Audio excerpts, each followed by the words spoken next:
Okay mister Orion, देखिए last lecture में हमने किया था इनडेफिनेट इनडेफिनेट इंटीग्रेशन। तो आज का जो एजेंडा है वो ये है कि डेफिनेट इंटीग्रेशन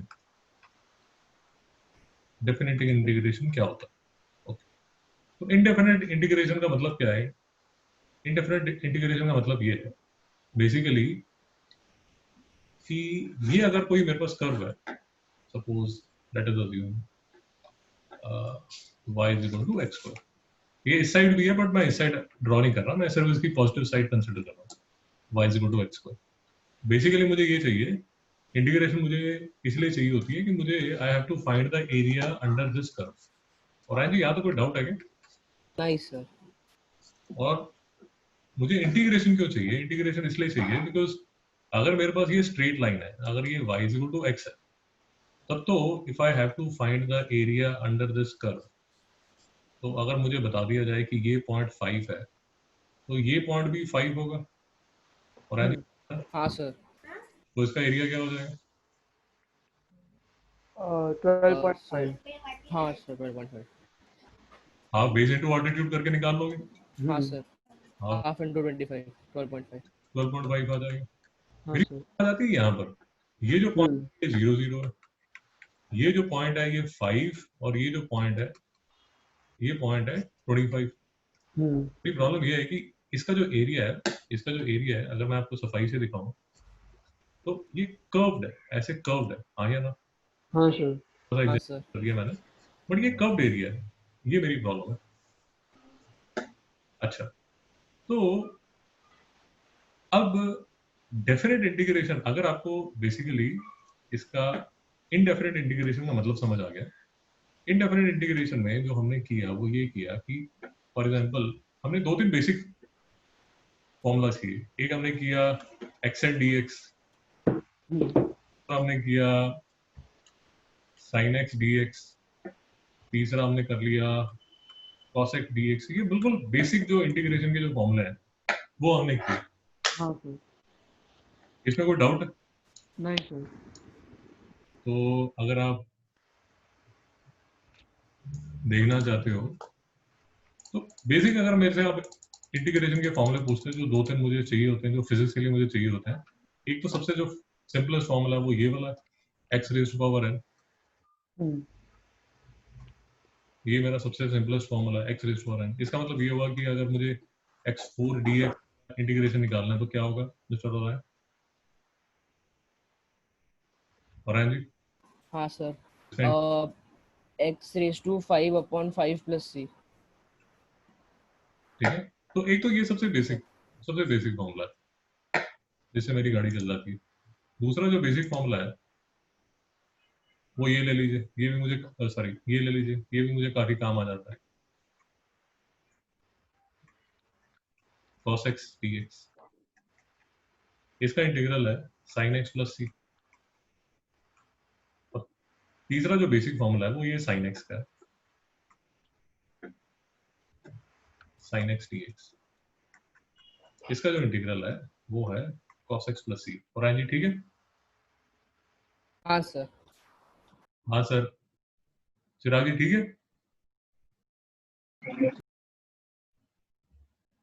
चिराग जी फॉर्मूला ठीक लिखा? अब्बास जी हाँ सर। फॉर्मूला ठीक लिखा हुआ?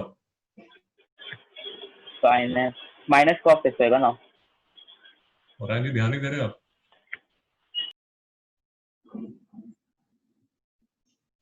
और जी कोई डाउट है? सर कंफ्यूज हो गया मैं सर। अभी समझ आएगा नहीं यार? सर नहीं, कंफ्यूजन हुआ। अभी भी कंफ्यूज हो रहे हो? हाँ सर।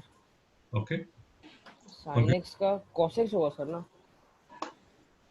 इसका इसका इसका क्या है? इसका इंटीग्रल क्या होगा एक्स एंड डी एक्स का? अरे देख के बता दो भाई, आपके नोट्स में देख के बता सकते हो आप। एक सेकंड सर। आपके नोट्स में देख के बता सकते हो, कोई प्रॉब्लम नहीं है।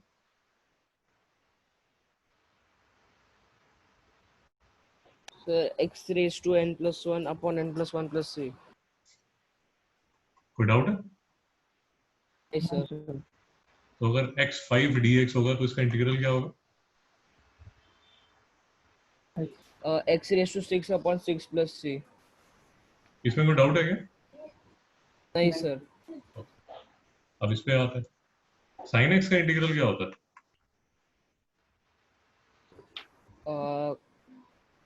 Minus cos x plus c. Minus cos x plus c. आप नोट्स हाँ में सर. बता दीजिए, कोई प्रॉब्लम हाँ नहीं. सर नोट्स में देख रहा हूँ सर. हाँ, कोई प्रॉब्लम नहीं. cos x का इंटीग्रल क्या होता है? Sin x plus c. sin x plus c. कोई प्रॉब्लम नहीं है, आप नोट्स में लिख के बताइए. हाँ सर. तो ये तो हमें बेसिक नॉलेज आ गई. अब मैं आपको ये कह रहा हूँ कि इस नॉलेज को यूज करके ये जो है, इनको बोलते हैं इनडेफिनेट, इनको बोलते हैं इनडेफिनेट इंटीग्रेशन, इंटीग्रल्स. इनडेफिनेट इसलिए बोलते हैं क्योंकि यहाँ पर कोई वैल्यूज नहीं लिखी हुई. वैल्यूज नहीं लिखी हुई इसका मतलब क्या होगा? तो फॉर एग्जांपल ये एग्जांपल लीजिए, ये लीजिए x square dx. x square dx मैं इसलिए बार बार ले रहा हूँ क्योंकि इसका जो ग्राफ है वो सिंपल है और उसको समझना आसान है. तो x स्क्वायर dx अगर मैं ले रहा हूँ तो इसका इंटीग्रल जो है वो तो x cube by 3 plus c आ जाएगा. चलो ये बात तो इसमें तो कोई प्रॉब्लम नहीं है. अब मैं आपको ये बता रहा हूँ कि अगर लेट अस अज्यूम आपके पास हमने जो इंटीग्रेशन सीखी थी वो इसलिए सीखी थी क्योंकि हमें एरिया अंडर द कर्व चाहिए. अंडर द कर्व चाहिए. हाँ सर. ये अंडर द कर्व मतलब ये अगर आपका कर्व है तो एरिया कहाँ से लेके कहाँ तक, मेरी बात समझ आए? हाँ. लेट अस अज्यूम मैं आपको बोलता हूँ कि मुझे एरिया चाहिए फ्रॉम दिस टू दिस. मेरी बात समझ आई कि नहीं है? हाँ सर. तो ये वाले जो 2 पॉइंट्स हैं फ्रॉम 2 टू 5, फ्रॉम 2 टू 5 वो यहाँ पर आता है. और आगे नहीं समझ रहा. समझा सर. और अब ये बन जाता है definite integration. Definite integration, definite integral. और आगे डाउट है? नहीं सर. भैया डाउट है तो पूछो, डाउट के लिए सेशन रखा है. नहीं सर समझा. पक्का? हाँ सर. अगर आपको याद होगा हमने ये कर्व किया था y is equal to x cube. याद है? हाँ सर. हाँ सर. हाँ सर. इसका ग्राफ याद है? ऐसा ऐसा ऐसा सा था. हाँ सर. हाँ. तो y is equal to x cube में अब ऐसे इमेजिन कीजिए कि मेरे पास ये है एक्स क्यूब dx. अब आपने मुझे बता दिया, ये देखिए इसको मैं बोलूंगा indefinite integral. Indefinite integral. Indefinite integral इसलिए बोलूंगा क्योंकि यहाँ पर और यहाँ पर कुछ लिखा नहीं हुआ. हाँ सर. तो एक्स क्यूब dx है, इसका इंटीग्रल क्या होगा और जी? X raised to 4 upon 4 plus c. चलिए ये बात तो नक्की होगी. हाँ. अब ये इसका ग्राफ है, ये y is equal to x cube का ग्राफ है, इसका ग्राफ है. अब लेट अस अज्यूम मुझे जो एरिया चाहिए वो एरिया चाहिए यहाँ से लेके यहाँ तक, जिसमें ये 2 है और ये 3 है. तो मुझे ये वाला एरिया चाहिए. और आज डाउट है नहीं सर. तो यहाँ पर क्या आएगा? और नीचे 2 आएगा, ऊपर 3 आएगा. अरे 2 और 3 कहाँ से आ गया? ये 0 और 3. 0 और 3. सॉरी. बस हो क्या? नहीं समझा? समझा सर. अब बाजी कोई डाउट है? नहीं सर. ओके, अगर डाउट नहीं है तो फिर से देखिए, ये फिर से वही मेरा y is equal to x cube का कर्व है. तो integral of x cube dx. और आज क्या होगा? X raised to 4 upon 4 plus c. मैं आपको ये कह रहा हूँ कि अगर मुझे एरिया चाहिए फ्रॉम 5 टू 10 तो यहाँ पर क्या लिखूंगा? 5 और यहाँ ऊपर 10. अब ये क्या बन गया?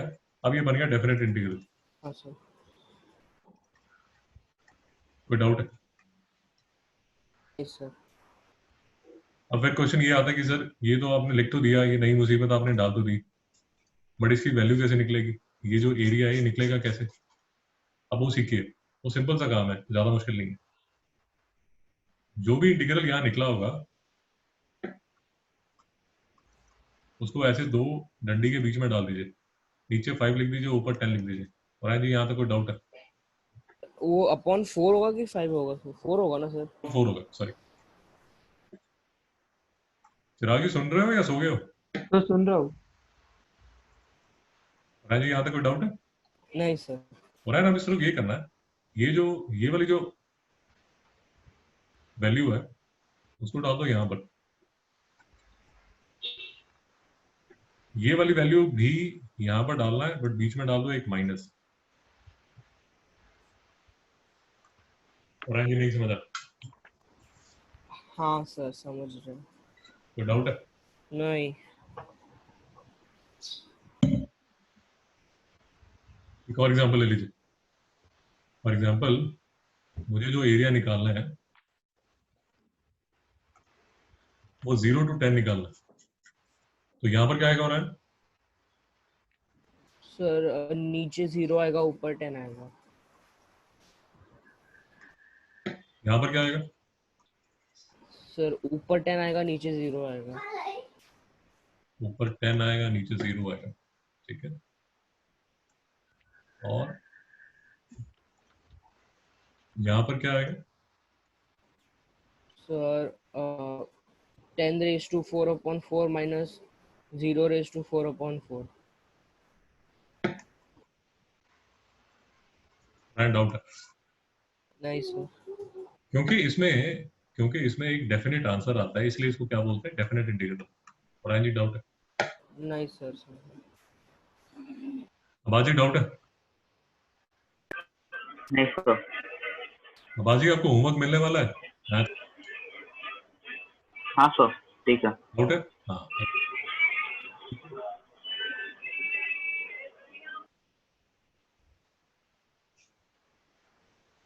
और जी बात समझ आई? हाँ सर। ओके, थोड़े क्वेश्चंस कर लें। हाँ चलेगा। सिंपल होता है, ये क्वेश्चन सिंपल होते हैं, ज्यादा हुआ नहीं होता, सिंपल सा चैप्टर है। ये देखिए, ये 12th क्लास का चैप्टर है। ये मिस्टर अब्बास का चैप्टर है। इसमें एग्जाम्पल थोड़ा सा डिफिकल्ट है, बट जो चैप्टर है वो इजी है। एप्लीकेशन ऑफ डेफिनेट इंटीग्रेशन आपके सामने ही कर रहा हूँ, 12th का ही चैप्टर है। ये देखिए, तो कहने को 12th का है और देख के उसको डर लगेगा, बट उसके जो फंडे हैं वो सिंपल है। देखिए आपके सामने क्वेश्चंस करूंगा, आप ही क्वेश्चंस करेंगे, मैं नहीं करूंगा। ये देखिए, ये फर्स्ट क्वेश्चन है दोस्तों, मिस्टर ओरायन।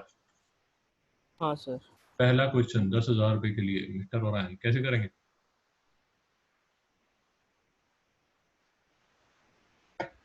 अब्बाजी कैसे करेंगे? तो ये इंटीग्रल ऑफ 2x निकालेंगे और नीचे 0 आएगा, ऊपर 5 आएगा। फिर उसका ये इंटीग्रल से 2x² 0 और 5 आएगा, फिर सब्स्टिट्यूट करके निकालना आंसर। शाबाश, बहुत बढ़िया। ओरायन जी कुछ समझ नहीं आया? सर समझा, पर वो 2x का इंटीग्रल कैसे आएगा वो समझा नहीं। इसलिए नीचे 0 ऊपर 5 याद हाँ है? सर, ज्यादा समझा। कल या लास्ट लेक्चर में हमने फॉर्मूला किया था KF,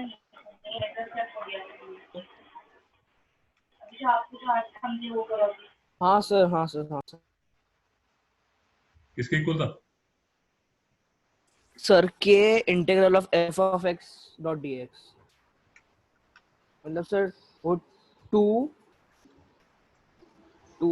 इंटीग्रल पे 0 5 x dot dx is equal to sir वो एक सेकंड, 2 नहीं समझ में? x स्क्वायर कैसे होगा सर वो? आप बताइए, आप बताइए कैसे होगा? आपने सारे फॉर्मूले लिखे हुए हैं ना एक जगह? अच्छा हाँ सर, समझा। वो x raise to n plus 1। हाँ यस सर, हाँ, और बाहर 2 आ जाएगा। हाँ यस सर। ओके। ये सिंपल सा फॉर्मूला है, हम सिंपल सी चीजें कर रहे हैं, हम कोई कॉम्प्लेक्स चीजें नहीं कर रहे हैं। हाँ सर। हम सिर्फ उतनी इंटीग्रेशन कर रहे हैं जितनी हमें फिजिक्स में चाहिए। एक्चुअल में जो इंटीग्रेशन है वो आपकी 12th क्लास में, बट हमें फिजिक्स में चैप्टर, मतलब फर्स्ट चैप्टर से ही हमें बेसिकली आपके सिलेबस के हिसाब से चैप्टर 3 से इंटीग्रेशन फिजिक्स में चालू हो जाती है। और जी नहीं समझा? समझा सर। और हमें छोटे मोटे फॉर्मूले चाहिए होते हैं इंटीग्रेशन का। बेसिकली हमें इंटीग्रेशन का बेसिक कंसेप्ट चाहिए कि कंसेप्ट क्या है, नहीं समझ में आ रहा समझा सर। तो आप प्रेशर में बताइए, आप हमें सिर्फ 2-3 फॉर्मूले चाहिए। हाँ सर। प्रेशर में है मिस्टर अब्बास, जिनका इंटीग्रेशन का मोटा ताजा चैप्टर है, नहीं समझा? समझा सर। अब इसका ये देखिए कि इसका ज्योमेट्रिक मीनिंग क्या है, इसका मतलब क्या है। इसका ज्योमेट्रिक मीनिंग ये है कि y is equal to 2x की ऐसे लाइन होगी, यस सर नो सर? हाँ सर। अब इसका ज्योमेट्रिक मतलब ये है, और यहां से लेके यहां तक है, ये 5 है, ये क्या है, इसका एरिया। हाँ सर। नहीं समझा? समझा सर। और इसको अगर मुझे सॉल्व करना है तो कैसे होगा, 2 बाहर 5 square upon 2 minus 0 square upon 2। और नहीं समझ आ रहा? हाँ सर समझा। इसका आंसर क्या हो जाएगा और 25/2 12.5 25 सर।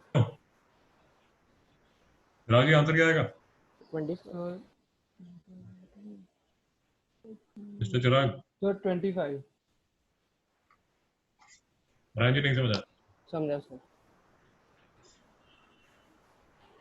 ऑफ कोर्स आप मेरे से आपको क्वेश्चन पूछना चाहिए कि आप बार बार बोल रहे हो फिजिक्स में काम आएगा, फिजिक्स में काम आएगा। फिजिक्स में कैसे काम आएगा चिराग जी, ये सर कैसे काम आएगा? न्यूमेरिकल्स में सर फिजिक्स के ये थोड़े चैप्टर्स है जैसे जो हम अभी कर रहे हैं, अरे कोई इसमें एग्जाम्पल? जो सर एग्जांपल अभी ग्रेविटेशन में एक, नहीं सॉरी कूलम, ये इलेक्ट्रोस्टैटिक्स में एक लॉ था जिसमें इंटीग्रल था एक फॉर्मूला में। अरे आप छोटे बच्चे को बोलना चाहते हो यार, तो कोई छोटा एग्जाम्पल हो ना। आप जो कूलम और ये सब ले रहे हो तो वो डिफिकल्ट टॉपिक्स है। सबसे सिंपल जो फॉर्मूला है, जो हमने 9th-10th में भी किया हुआ है, वो ये वाला है, work is equal to force into distance. Raj इससे समझाइए। Okay, so work is equal to force into distance, हाँ वो हमें 10th में सिखाया गया था और फोर्स कांस्टेंट था। हाँ लेकिन अभी हमको पता है कि फोर्स वेरी करता है, तो इस पर्टिकुलर सिनेरियो में अगर फोर्स वेरी करता है तो हमें इंटीग्रेशन यूज करना पड़ेगा, क्योंकि वो एक ग्राफ बनाएगा और area under the graph will be equal to work. Sir, मैं आपको ये कह रहा हूँ कि ये हमने अभी जो फॉर्मूला किया ना, ये वाला फॉर्मूला किया, इसको इस कॉन्टेक्स्ट में डालिए, इस कॉन्टेक्स्ट में डालिए और बताइए कैसे होगा। यही चीज मैं आपसे ये पूछ रहा हूँ कि यही चीज अगर फिजिक्स में आती तो कैसे आती?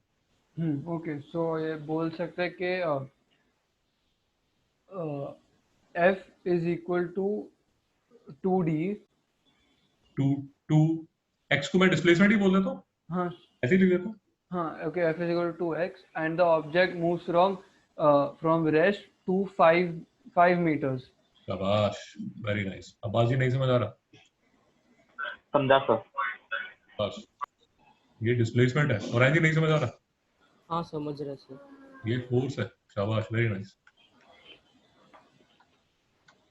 तो ऑब्जेक्ट मूव्स फ्रॉम रेस्ट, ये जो है रेस्ट तो नहीं बोलोगे, फ्रॉम डिस्प्लेसमेंट जीरो।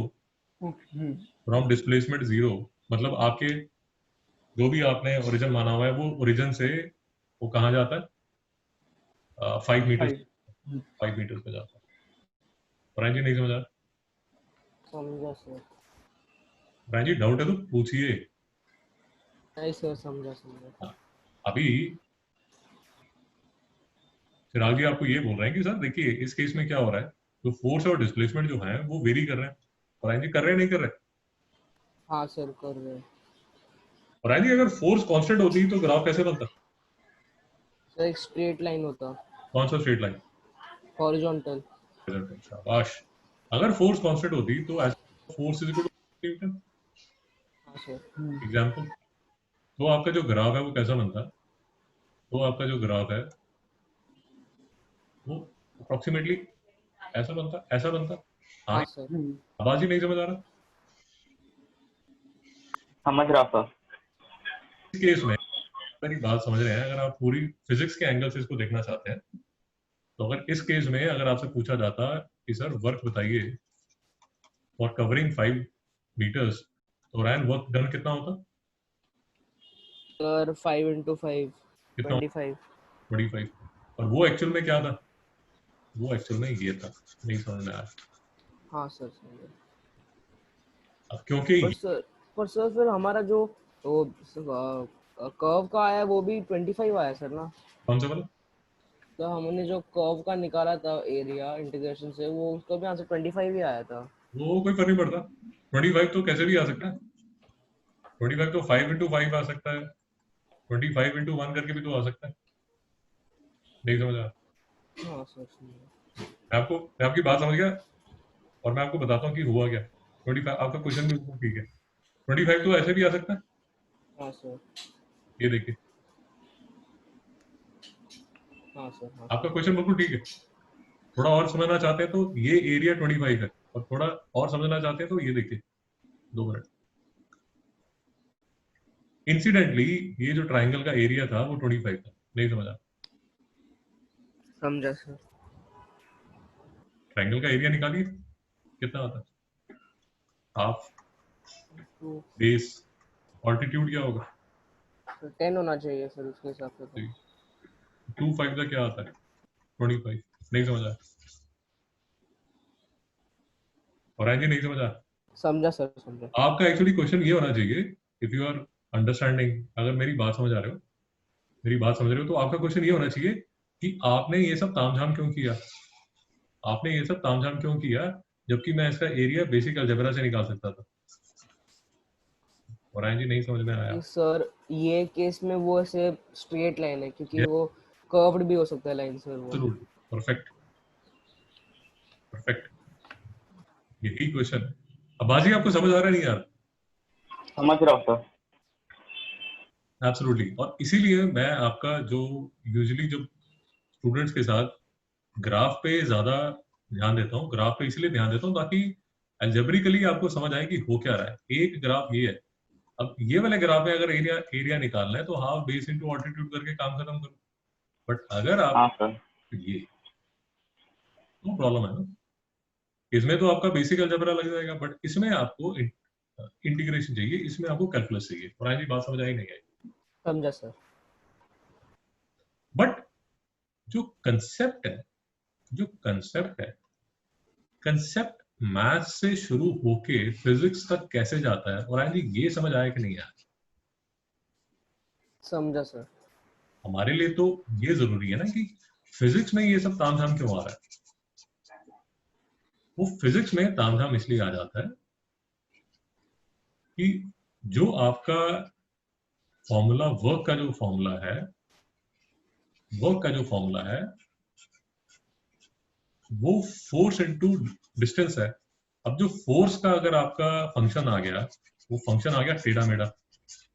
अब आप सबने ज्यादा किया नहीं है, या हो सकता है कभी आते जाते देखा हो, थोड़ा ध्यान से देखा हो। फॉर एग्जाम्पल यही जो है, you can define this as ये जो फोर्स इक्वल टू 2x आपने लिखा, ये बेसिकली अगर आपको याद होगा स्प्रिंग के केस में हमने F is equal to minus k x करके एक फॉर्मूला स्टडी किया था। ध्यान है कि नहीं है? हाँ सर। हाँ सर। हाँ सर। ये अगर आपका स्प्रिंग है, उस स्प्रिंग को अगर आप इस साइड खींचते हो तो इसमें एक रिस्टोरिंग फोर्स आती है जो कि इस साइड जाती है। ये जो हाँ सर। रिस्टोरिंग फोर्स है ये है minus k x, restoring force. तो आपकी जो एक्सटर्नल फोर्स होगी वो होगी के एक्स। नहीं समझ में आया? समझा सर। समझ।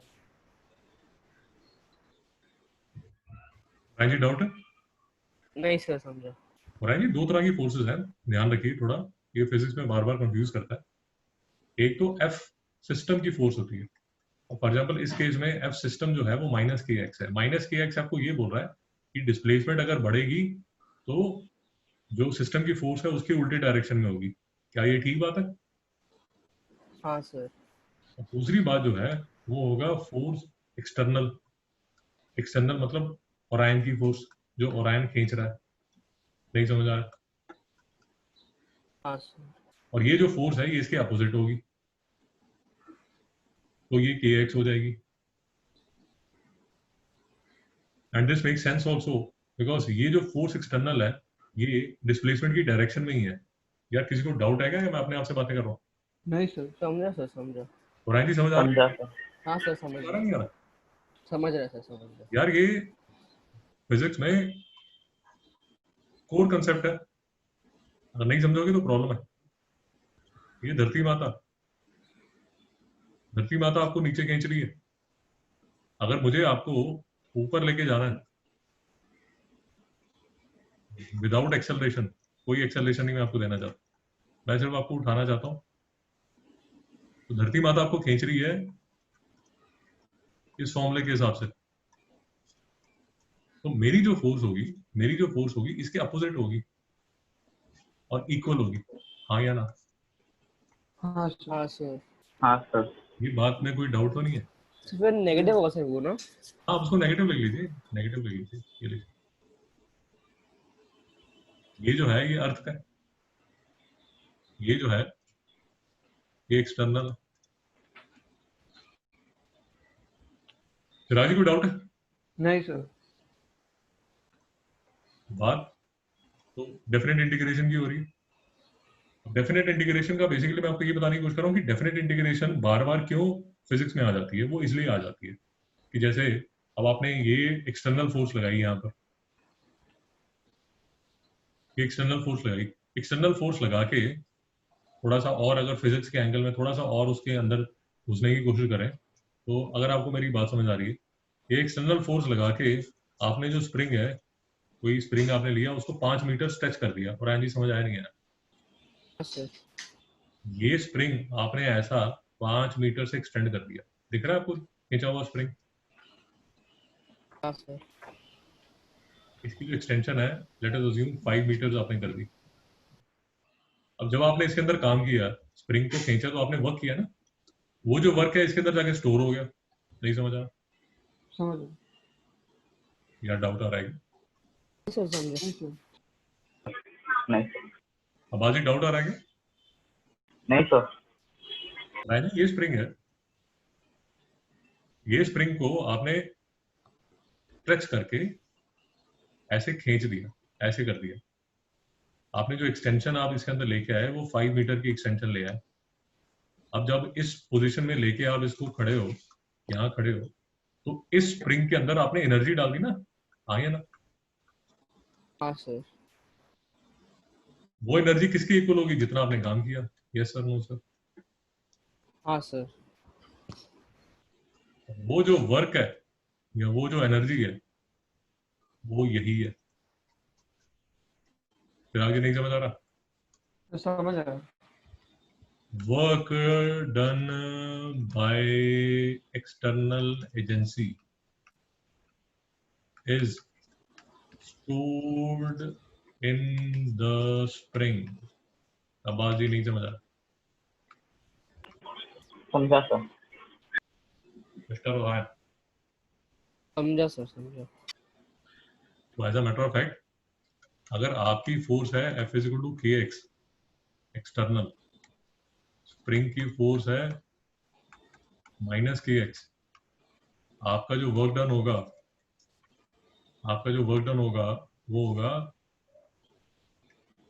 के x d x. Yes sir, no sir? Yes sir. Yes yes sir. Sir. Work done होगा एफ डी एक्स, के बाहर आ गया, x d x is equal to k x square by 2। Yes sir, no sir? Yes sir. Yes sir. और आज कोई difficulty तो नहीं है? नहीं सर समझा समझा। This work done is equal to energy stored in a spring. नहीं समझ में आ रहा? समझ आया। समझा सर। समझा सर। और जी ये जो एनर्जी है ये पोटेंशियल एनर्जी है, काइनेटिक एनर्जी है?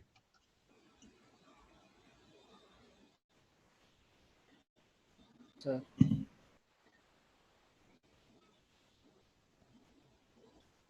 बेसिक क्लास 10 के फंडे हैं यार।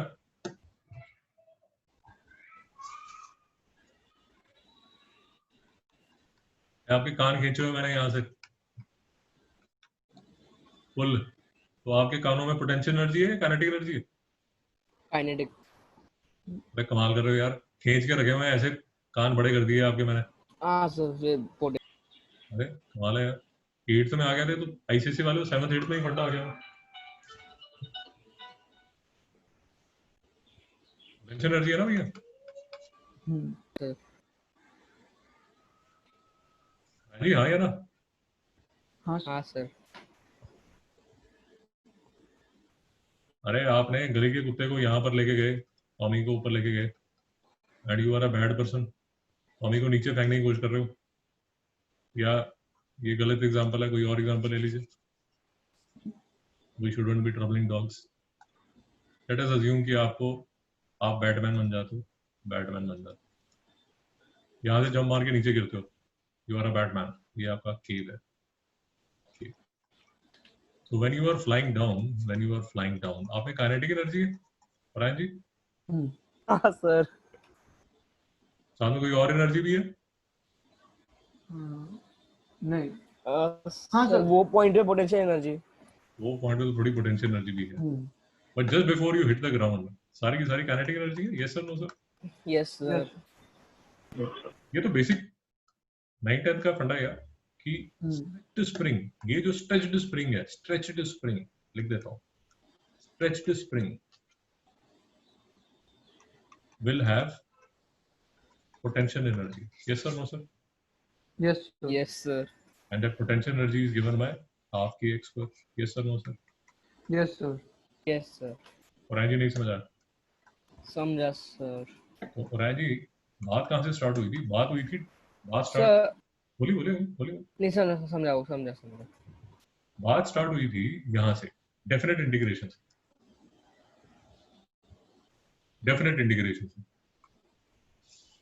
और मैं आपको ये बताने की कोशिश कर रहा हूँ कि जो डेफिनेट इंटीग्रेशन है वो फिजिक्स में कैसे घुस जाती है और उसका इफेक्ट क्या होना शुरू हो जाता है। नहीं समझ में आ रहा? Yes sir So for example,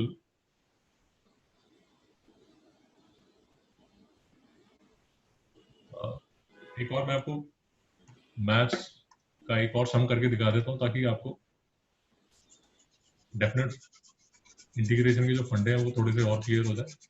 but the point is कि ये सब हम इसलिए कर रहे हैं क्योंकि यही जो चीजें हैं वो जाके फिजिक्स में हमारे सामने आके फिर से खड़ी हो जाएंगी और तब हमें समझ नहीं आएगा कि ये अंकल कर क्या रहे हैं। ओके, एक और छोटा सा एग्जांपल लेते हैं।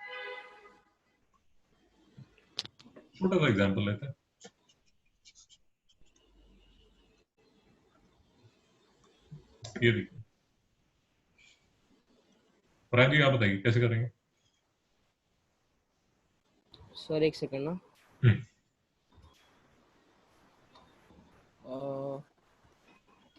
सर अभी वो integral of sin x dx is equal to minus cos x plus c। हाँ वो 0 pi by 2 minus cos x plus c। क्या बोली? सर फिर minus cos pi by 2 minus हाँ प्लस cos 0। आगे मतलब बोलिए। सर माइनस cos 180 डिग्री होगा ना सर वो पाई बाय 2। कौन सा? 180 डिग्री होता है ना सर पाई बाय 2। क्यों? अरे नहीं 90 डिग्री cos 90। आप कॉम्प्लिकेट क्यों कर रहे हो? आप इस माइनस को ऐसे रहने दो ना यार। cos पाई बाय 2 क्या होता है? सर cos 90 होता है cos 90 क्या होता है? पाई बाय 2 अरे समझ आ गया यार, cos 90 की वैल्यू क्या होती? 1 0 0 0 0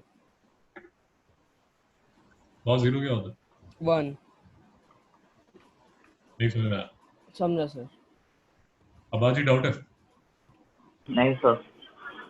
बाजी आपको होमवर्क मिलेगा डेफिनेट इंटीग्रेशन पे, तो कोई डाउट है तो पूछिए, मैं आपको सर इसमें थर्ड सम कैसे करेंगे? यहाँ पर x का 2 वैल्यू है, y का 2 वैल्यू है। एग्जांपल पहले तो ये third- इक्वेशन निकाल सकते हैं दोनों, दो वैल्यू है अच्छा तो सब। स्लोप मिल जाएगा और c भी निकल सकता है। ओके।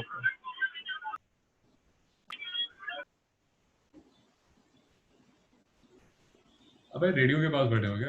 कहाँ बैठे हो? तो इसकी पहले इसी क्वेश्चन की आप पहले पिक्टोरियली देख लीजिए, ग्राफिकली देख लीजिए इसका मतलब क्या हुआ। y is equal to sin x था, y is equal to sin x, y is equal to sin x मतलब sin x का ग्राफ ऐसा होता है, हो रहा है? Yes sir, no sir? Yes sir. ये यहाँ पर पाई बाय 2 होगा। हाँ सर। बेसिकली मुझे जो एरिया चाहिए वो इसका चाहिए। राय जी नहीं समझा? समझा सर। और इसका जो एरिया आया था वो क्या आया था? cos x। अरे क्या आया था? 1। ये भी 1 ही होगा बाई सिमेट्री। ओके। हाँ सर। बाई सिमेट्री ये भी 1 ही होगा, हाँ सर। और बाई सिमेट्री ये भी 1 ही होगा। हाँ यस सर। हाँ यस सर। yes, अबाजी कोई डाउट है? नहीं सर। अबाजी आपको एग्जांपल्स करने हैं चैप्टर के, मैं आपको वो लिख के भेज दूंगा अलग, उसकी चिंता मत हाँ सर ठीक है करो। ठीक है। राय जी बात समझ आ रही? हाँ सर। सर वो ऊपर एक वो क्वेश्चन मेरे को डाउट था, ऊपर होता ना वो एक, बोलिए। सर ये वाला वो 5th वाला। कौन सा ये? हाँ सर। वो x। वो आपको उसकी कोई जरूरत नहीं है, आपको कोई जरूरत नहीं, ओके सर। ओके। आपको कोई जरूरत नहीं। ठीक है, बात करेगा फिर, बात का काम। सर 12th का मैथ्स का बुक है सर ना? ये 12th का मैथ्स का बुक है सर, तभी मैं आपको बता रहा हूँ कि हमें सिर्फ वो क्वेश्चंस करने हैं जो कि हमें कंसेप्ट समझा रहे फिजिक्स का। मेरी बात समझ आई नहीं है? समझ गया सर। तो फॉर एग्जांपल ये क्वेश्चन कैसे करेंगे?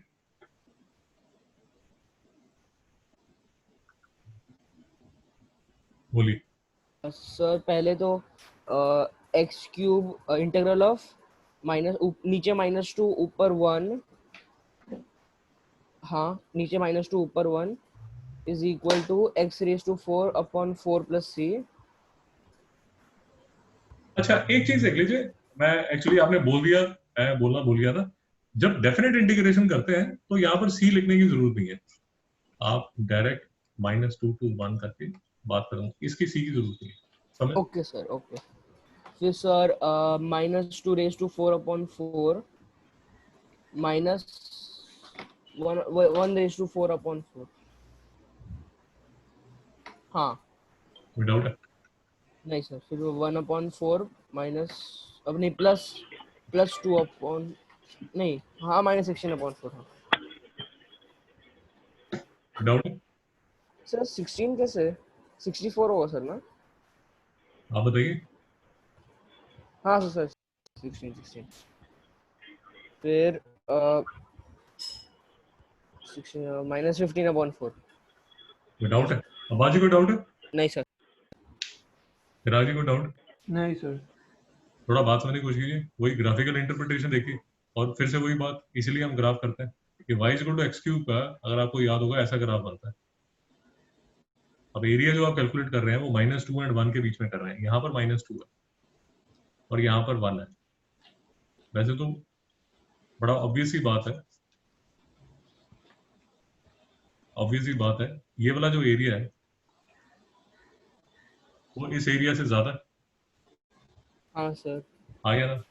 हाँ सर। हाँ सर। तो मिस्टर अब्बास जब क्वेश्चन कर रहे हैं, सपोज किसी कंपटीशन में क्वेश्चन आता है, इनको ये पता चलना चाहिए कि नेगेटिव का एरिया ज्यादा है, पॉजिटिव कम है, तो फाइनल आंसर जो है वो नेगेटिव में आएगा।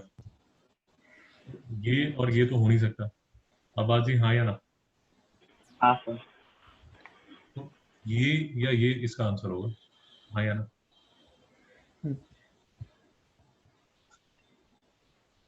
और जी डाउट है? सर फिर जेई वगैरह में ऐसे क्वेश्चन आते हैं, फिर ऐसे टफ आते हैं सर। और सर पहले 11 12 तो पास कर लो, जेई तो बड़ी दूर की बात है। हाँ सर। तो जेई के चक्कर में बहुत बच्चे शहीद हो जाते हैं सर, इसलिए मुझे जेई से डर लगता है। मेरी बात समझ आए? हाँ सर।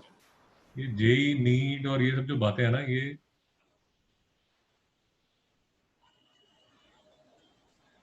ये बड़ी बातें हैं सर। ये जब हमारी टेक्स्ट बुक हो जाएगी तब बात करेंगे, उससे पहले तो मैं बात भी नहीं करता। Okay sir. 11 12 के बोर्ड पास करने मुश्किल हो जाते हैं यार बच्चों से, आप जेई करने की बातें करें। फालतू की बात। फिजिक्स में ये क्वेश्चन कैसे बनेगा चिराग जी, थोड़ा एग्जांपल लेके बताइए। सर इफ ये वर्क डन का ही लेते हैं तो F is equal to x square and this, तो माइनस कैसे ले सकते हैं किस work done? Sorry sir, sir minus कैसे ले सकते हैं वर्क डन में? हाँ वो वर्क डन हो सकता है, माइनस उसमें कोई प्रॉब्लम नहीं है यार। ठीक है, तो it goes from distance of -2 to 1। ये फोर्स का होगा, हम्म ये डिस्टेंस का होगा। हम्म यार ये एक बड़ी छोटी सी बात है, अभी बात ही कर लेते हैं। ये जरूरी नहीं है कि वर्क आपका हमेशा पॉजिटिव ही हो, वर्क जो है वो नेगेटिव भी हो सकता है। और हाँ जी हाँ यार, हम्म उसका एक एग्जांपल ले लीजिए। डैडी फीस दे रहे हैं, डैडी फीस दे रहे हैं फिजिक्स पढ़ाने की, स्पेलिंग गलत है मेरे, पढ़ाने की, और आप इंस्टीट्यूट फिजिक्स के इंस्टीट्यूट ही नहीं जाते, आप जाके आर्ट्स पढ़ना शुरू कर देते हैं, आर्ट्स स्टडी करते हैं। और हाँ जी बात समझ आ रही? हाँ सर। तो डैडी का जितना भी वर्क डन है वो नेगेटिव हो गया ना। हाँ सर। चिराग जी हाँ या ना? हाँ सर। उसका मतलब क्या हुआ फिजिक्स में? उसका मतलब ये हुआ, ये धरती माता बॉल को नीचे खींचना चाहती है, बट बॉल जो है वो ऊपर जा रही है, आप बॉल को ऊपर लेके जा रहे हो। नहीं समझ रहा? समझ आया। समझा सर। धरती माता का जो वर्क है वो तो नेगेटिव है ना इस केस में। हम्म आपका जो वर्क है और आयन का जो वर्क है वो पॉजिटिव है, हाँ या ना? हाँ सर। और आयन जी हाँ, हाँ या ना? हाँ सर। यार आपको जो काम बोला जा रहा है, आपकी मम्मी जिस चीज की फीस दे रही है, मम्मी फीस दे रही है इस चीज की, आप जा रहे हो इस साइड, मम्मी फीस दे रही है फिजिक्स की, और आप ड्रामा क्लासेस ज्वाइन कर लिए, आपने ड्रामा क्लासेस कर रहे हो,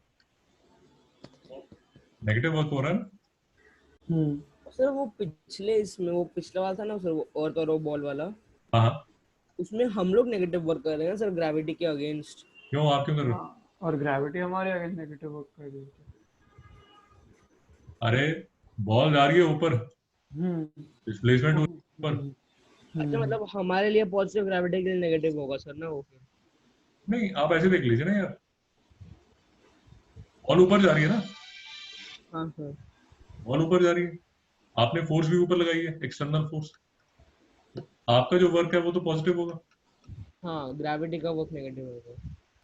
धरती माता तो नीचे खींच रही है ना, हाँ एफ सर। अर्थ तो नीचे है। अब आप उसके अगेंस्ट काम कर रहे हो तो धरती माता का वर्क तो नेगेटिव ही होगा ना। नहीं समझ में आया? समझा सर। बट दूसरे केस में जब बॉल नीचे आ रही है तो धरती माता नीचे खींच रही है, तो डेल्टा एक्स मतलब आप स्केल अगर इस साइड पॉजिटिव, ये डायरेक्शन अगर आप पॉजिटिव बोल दो, तो आप इस साइड, धरती माता इस साइड खींच रही है और धरती माता की फोर्स भी इस साइड है, तो इस केस में work done by earth would be positive. नहीं समझ में आया? सर। राय जी हाँ या ना? हाँ सर, समझा। राजी को डाउट है? नहीं सर।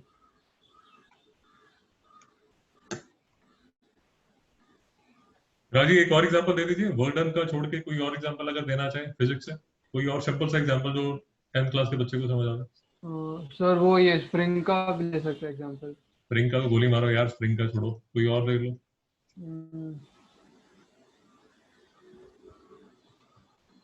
आपने एक बार लिया भी था, एक लेक्चर में आपने लिया था, मैं आपको हिंट दे देता हूँ, डिस्प्लेसमेंट, वेलोसिटी, एक्सेलरेशन। हाँ ओके। तो अगर एक उन्होंने ये एक्सेलरेशन का कर्व दिया है, एक्सेलरेशन का curve, acceleration is equal to 2x, sorry ये इक्वेशन तो x क्यूब, ये ले लो ना यार, simple, displacement is equal to into time, हाँ तो इसको वेलोसिटी बोल दो ना, ओके। इसको टाइम बोल दो। चिराजी हाँ या ना? हाँ सर। तो velocity is equal to time cube. और जी नहीं समझ आ रहा? समझा सर। तो डिस्प्लेसमेंट का डिस्प्लेसमेंट का जो फॉर्मूला होगा वो VDT होगा। Yes sir, no sir? Yes sir. और आई डाउट है? सर dt क्यों होगा? आई एम सॉरी, dt क्यों होगा? VDT क्यों होगा? नहीं मतलब सर वो और एक ना बेसिक हैक चलता है, मेरे साथ तो काफी काम कर जाता है। यूजुअली जब भी कोई फिजिक्स की कोई भी quantity if it is mentioned as a multiplication of two quantities a and b, तो यूजुअली ये इंटीग्रेशन ही होता है। और आज ये नहीं समझ में आया। समझा सर। फॉर एग्जांपल, अगर डिस्प्लेसमेंट वेलोसिटी इनटू टाइम है, तो इस केस में यूजुअली ये वेलोसिटी होगी, ये टाइम होगा, और यहाँ कोई कर्व होगा, और डिस्प्लेसमेंट जो है वो एरिया अंडर द कर्व है। और आज ये नहीं समझ में आया।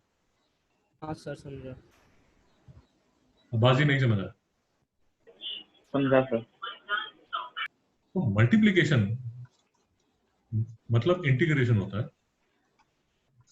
अब नेक्स्ट टाइम जब डिफरेंशिएशन करेंगे, तो डिफरेंशिएशन में आप देखेंगे कि अगर if there is some quantity upon other quantity, तो ये यूजुअली डिफरेंशिएशन होती है। और आज ये नहीं समझ आ रहा। समझा सर। फॉर एग्जांपल मैं एक और एग्जांपल लेके आपको बताता हूँ।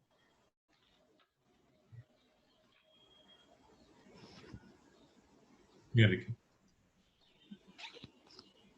ये थोड़ा सा टेढ़ा हो जाएगा, एक सेकंड, ये ले लेते हैं। ये देखिए, अब ये क्वेश्चन अगर मुझे फिजिक्स का बनाना हो तो चिरागी क्या लिखूं? Sir distance is equal to, पहले velocity is equal to distance into time, d is equal to 2 root of time. हाँ और आज ये नहीं समझ रहा। समझा सर। बाजी बात समझ आई? हाँ सर। मेरा और एक छोटा सा डाउट है सर, वो उसको dt क्यों लिखते सर ऐसे साइड में? ये dt क्यों लिख रहा है? हाँ सर। dt क्यों लिख रहा है? हाँ सर वही डाउट है। हाँ, फाइनली इंटीग्रेशन में यार हम कर क्या रहे हैं? ये अगर आपको याद होगा, अगर आप बेसिक इंट्रोडक्शन में हमने क्या किया था, तो वो वेरी स्मॉल पार्ट ना। तो ये तो हर पॉइंट का y है। नहीं समझ में आया? हाँ सर। ये हर पॉइंट का y, जैसे ये आपने x1 लिया, ये आपने x2 लिया, ये आपने x3 लिया, ये आपने x4 लिया, ये आपने x5 लिया, ये जितनी भी विड्थ है सारी dx है। Yes sir, no sir? हाँ सर। राजी नहीं समझ हाँ रहा? सर। समझा सर। ये सारी dx है ना यार। हर जो ये जो मैंने स्लाइसेस किए हैं, ये बेसिकली जो मैंने वर्टिकल स्लाइसेस किए हैं, वर्टिकल स्लाइसेस जो मैंने किए हैं, सबकी जो विड्थ है, all width is equal to dx। तो ये तो dx है। यहां मैंने कोई एक पॉइंट लिया है xn, मतलब जैसे x1, x2, x3, x4, x5, कोई भी मैंने पॉइंट लिया है। यहां पर ये जो y है, इसकी जो वैल्यू है वो है fxn। और आज ये नहीं समझ आ रहा। समझा सर। फाइनली जब मैं एरिया लेता हूं, वही बात जो हम बार बार करते जा रहे हैं कि total area is equal to sum of all slices is equal to fx1 into dx plus fx2 into dx plus fx3 into dx। आपको मेरी बात समझ आ रही है और जी नहीं आ रही? समझ रहा है सर। ये जो पॉइंट है ये fx1 है, ये जो पॉइंट है ये fx2 है, ये जो हेलो। point है ये fx3 है। बेसिकली ये अगर मैं इसको x6 बोलता हूं तो ये जो पॉइंट है ये fx6 है, और ये इसकी लेंथ बोल लीजिए, ये fx6 है, I multiply fx6 into dx, which is the area of a slice, ये वाला। और आइए नहीं समझा, तो टोटल एरिया जो होगा, मतलब इसका जो टोटल एरिया होगा, that would be equal to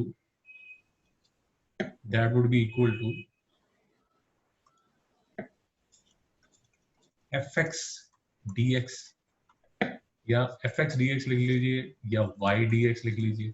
अब y है क्या?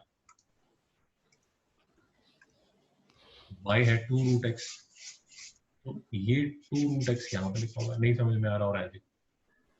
समझा सर। और अगर और समझ आ रहा है तो अगर आपको याद होगा हमने √x का ग्राफ किया था, हाँ सर। याद आया? हाँ सर। अप्रोक्सीमेटली ऐसा था इसका ग्राफ।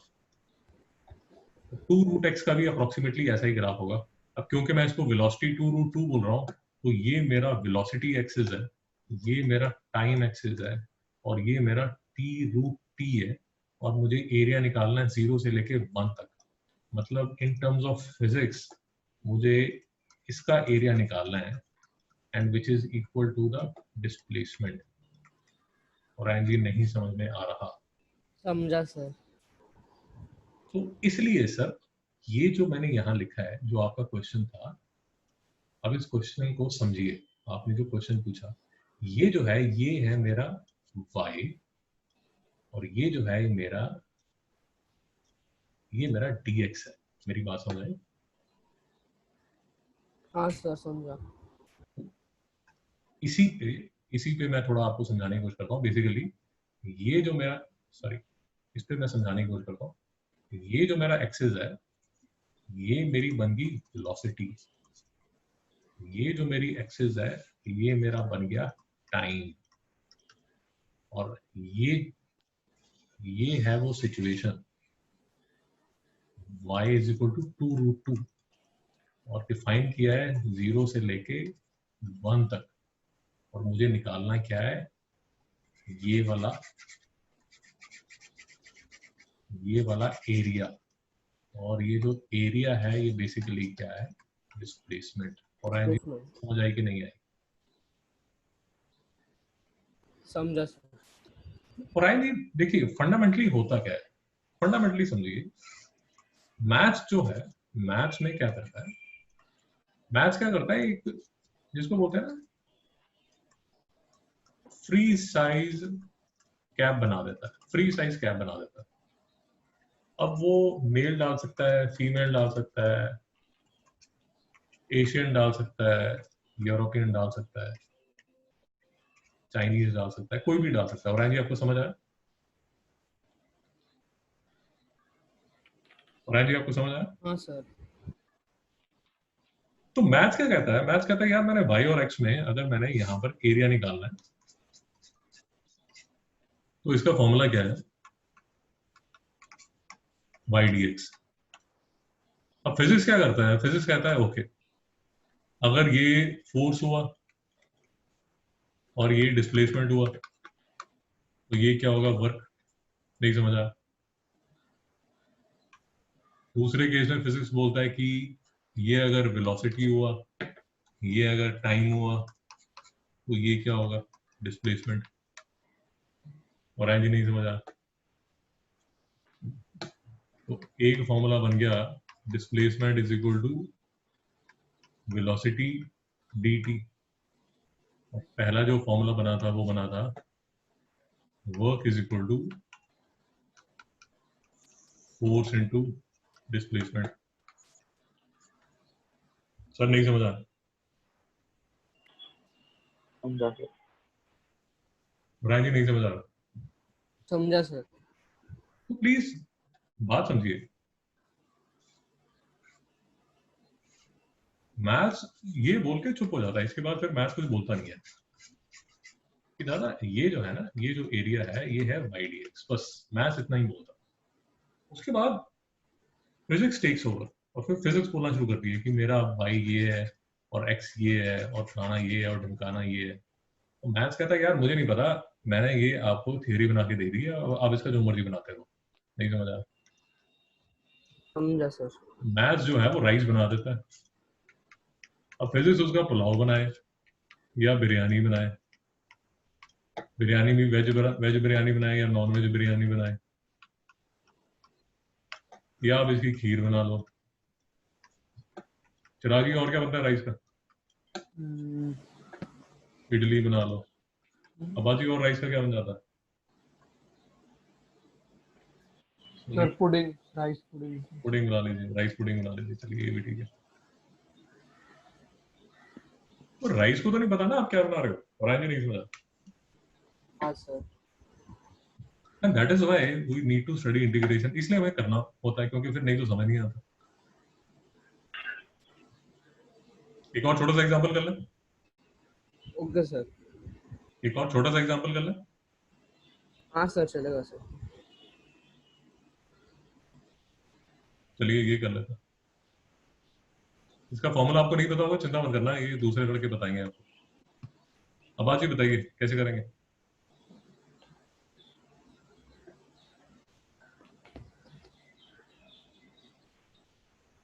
बाजी बताइए। बाजी चलेगी। ओशन प्रिया जी आप बताएंगे? ओशन प्रिया जी सो चुकी हैं। चिराग जी बताइए। Sir area bounded by the curve y tan. So tan, so मेरे पास वो ये ग्राफ नहीं है, सॉरी टेबल नहीं है। अरे गूगल करके बता दो यार। अच्छा ठीक है सर। हेलो। हाँ जी। अरे सर आपका आवाज आता है तो समझ नहीं आता है। इंटीग्रल बताइए tan x का। हेलो। बताइए x का tan x। हाँ इसका sir tan x dx is equal to, sir ये तो ln के साथ दिया उन्होंने। अच्छा सर ठीक माइनस सेक्स स्क्वायर ठीक है ठीक है ठीक है ठीक है। Sec x sir sec x tan x ऐसे पूछते हो सर, ठीक है, है ना सर? अरे ln के टर्म्स में दिया है ये तो। ठीक है छोड़ दीजिए, कोई और सिंपल कर लेते हैं। चलिए ये कर लेते हैं। थोड़ा सा टेढ़ा है, थोड़ा सा टेढ़ा है, बट इतना भी टेढ़ा नहीं है। अब बाजी आप बताएंगे कैसे करना है इसको। तो y is equal to x square का डिफरेंशियल निकालना है अगर पहले, फिर आई गेस दूसरे का भी निकालना पड़ेगा, y is equal to x. थोड़ा ट्राई कीजिए अपने। हाँ सर। एक बार सारे अपने आप ट्राई कीजिए, फिर देखते हैं। 2 मिनट अपने आप ट्राई कीजिए, सारे कीजिए। सर मुझे क्वेश्चन का मतलब ही नहीं समझ आया। अरे ग्राफ तो मुझे जरा नहीं समझ रहा सर। Sir area bounded. भैया, अरे सुनो मेरी बात सुनो, आपको इंटीग्रल नहीं समझ आ रहा, बट मैं आपको ये कह रहा हूँ कि ये वाला और ये वाला आप ग्राफ तो बना सकते हो ऐसे, हाँ and then can you try to understand कि हो क्या रहा है।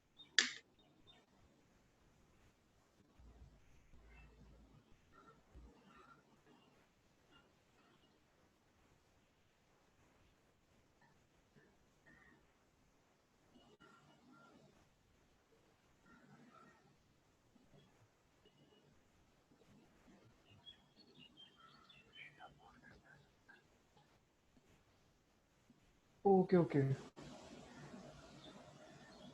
सर समझ आया। ठीक है, हम्म, राजी आपको समझ आया? हाँ सर, हाँ सर समझ आया क्वेश्चन। सर मुझे नहीं समझा, अगर ग्राफ तो समझ रहा है। ओके सर, सॉल्व करना भी समझ गया। अरे थोड़ा दिमाग लगाओ यार।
तो निकला 1/6।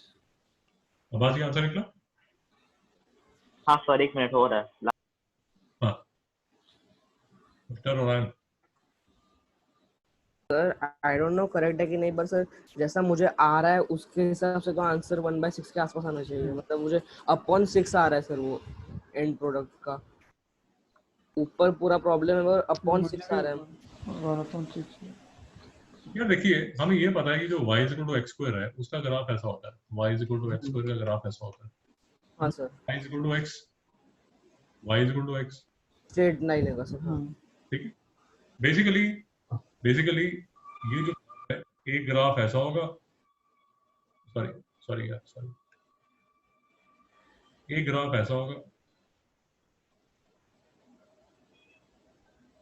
ये suppose y is equal to x square है और दूसरा जो ग्राफ है वो ऐसा होगा। Yes sir, no sir. Yes sir. Yes sir. अब थोड़ा सा देखना पड़ता है कि ये ऐसा होगा या ऐसा होगा, वो थोड़ा सा देखना पड़ता है, और वो देखने का क्या होता है वो भी मैं आपको बता देता हूँ,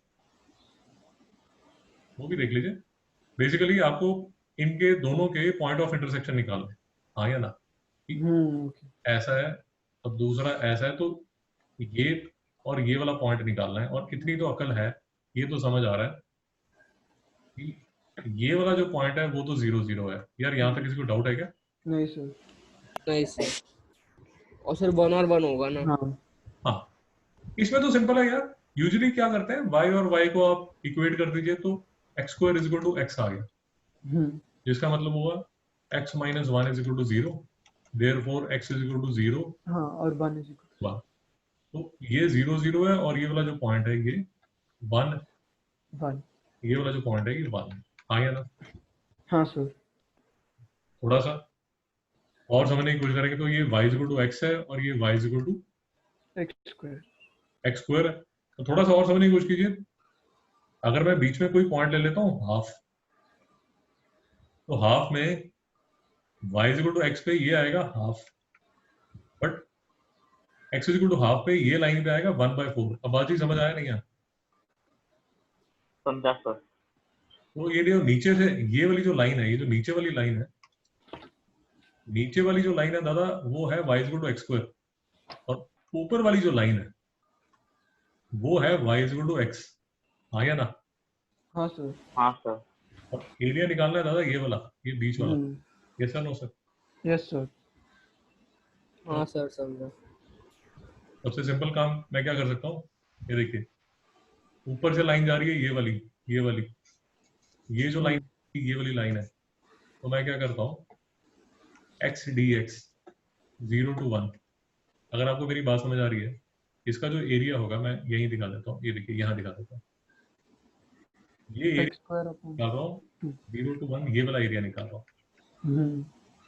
अब इस एरिया में से मैं नीचे वाला एरिया मतलब ये देखिए माइनस। ये वाला जो एरिया है इसको माइनस कर देता हूँ। तो अगर आपको मेरी बात समझ आ रही है, ये टोटल एरिया माइनस नीचे वाला area would be equal to ये बीच वाला एरिया। और आएंगे नहीं समझ आ, समझा सर। ये वाला एरिया, ये देखो।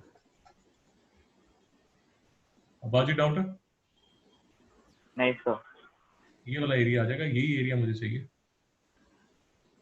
इसके लिए मुझे क्या करना पड़ेगा y is equal to x 0 to 1 minus ये नीचे वाला ग्राफ किसका था, y is equal to x square का, एक्स स्क्वायर dx 0 to 1। और आएंगे नहीं समझा?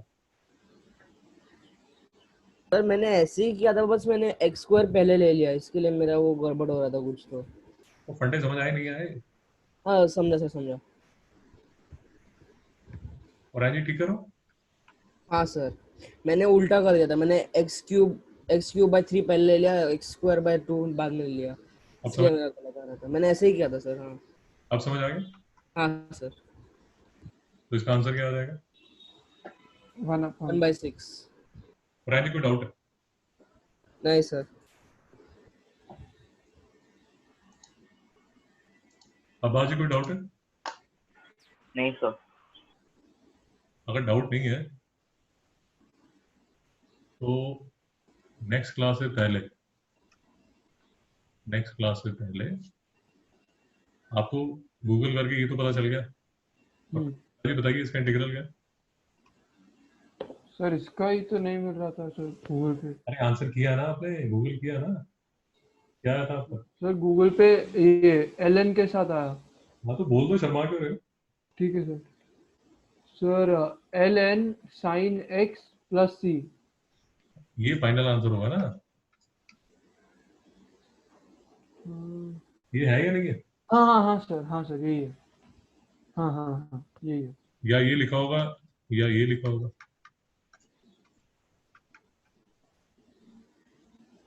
हाँ या ना? सर पहला वाला लिखा है। जो भी लिखा हुआ एक ही बात है यार। हाँ सर। लॉग्स। अच्छा आपको लॉग्स नहीं पता। चिराग जी सॉरी और आपने तो लॉग्स किए हुए ना?